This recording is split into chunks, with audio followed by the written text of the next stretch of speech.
Elm Street wasn't always like this.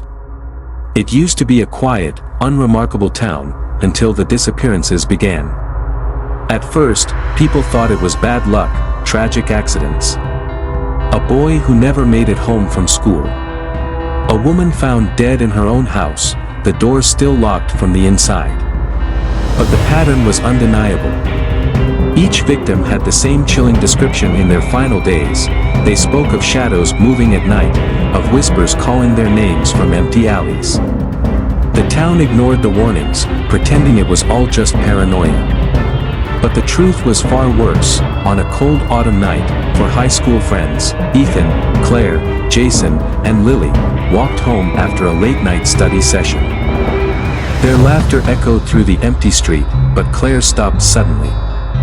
The streetlights flickered, and for a brief second, the shadows seemed to stretch unnaturally, almost reaching toward them. "Did you see that?" she whispered, gripping Ethan's arm. Jason scoffed, brushing it off as a trick of the light. But Lily, always the quiet one, kept glancing over her shoulder.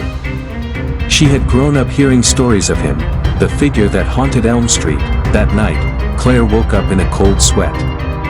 Her room felt different. The air was heavy, suffocating.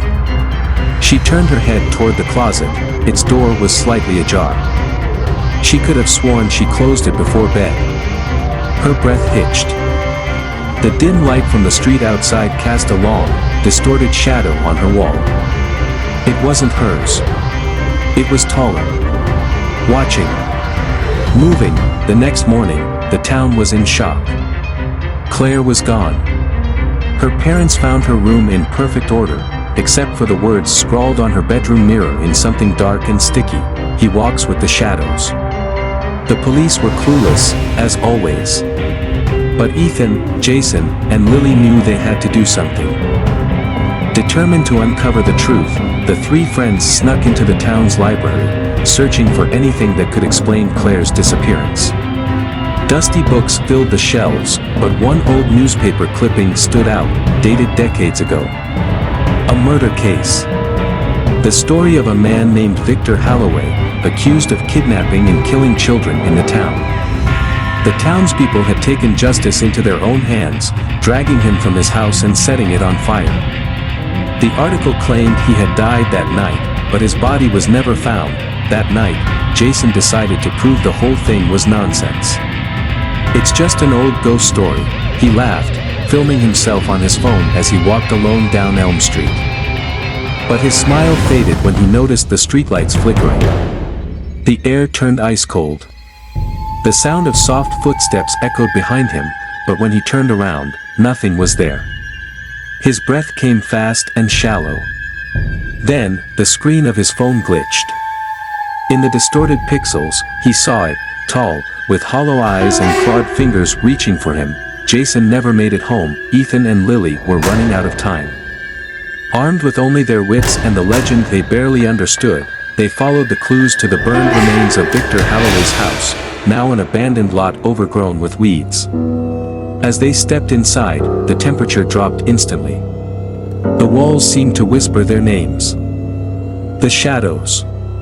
They were moving. Before they could react, the door slammed shut behind them. A deep, guttural laugh filled the air. "You let me burn," a voice rasped, echoing through the darkness. The shadowy figure emerged, towering over them, its face a twisted mess of burnt flesh and hollow, black pits where eyes should have been. Victor was here. He had never left. The next morning, there was no sign of Ethan or Lily, only their footprints leading into the ruins. The town moved on, as it always did, pretending nothing had happened. But at night, when the wind howled through the empty streets, you could still hear the whispers. Because on Elm Street, the past never truly dies. And the shadows are always watching.